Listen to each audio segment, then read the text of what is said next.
Au lendemain de la mort des frères Kouachi, auteurs présumés de l'attentat contre Charlie Hebdo, Damartin Anguel est encore sous le choc. C'est dans une imprimerie de la zone industrielle de cette ville de Seine-et-Marne que les deux hommes s'étaient retranchés pendant plusieurs heures avant d'être neutralisés lors de l'assaut mené par les forces de l'ordre vendredi après-midi. Beaucoup d'habitants expriment toute la frayeur qu'ils ont ressentie pendant cette journée surréaliste.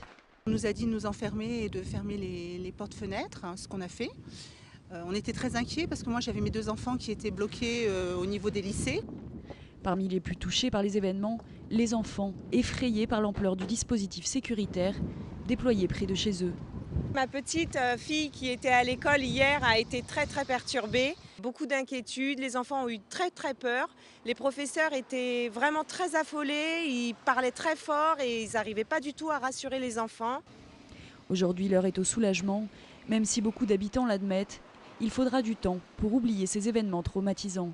Il y a eu l'effet de choc hier. Aujourd'hui, on se réveille un petit peu bizarrement parce qu'on prend conscience de ce qui s'est passé à travers tous les médias. Maintenant, je pense qu'il faudra peut-être un peu de temps pour digérer tout ce qui s'est passé sur cette journée-là.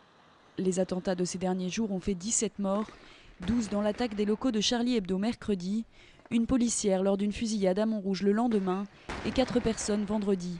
Elle figurait parmi les otages retenus par Amédi Koulibaly dans une épicerie porte de Vincennes. Ce dernier a lui aussi trouvé la mort dans l'assaut mené par les forces de l'ordre.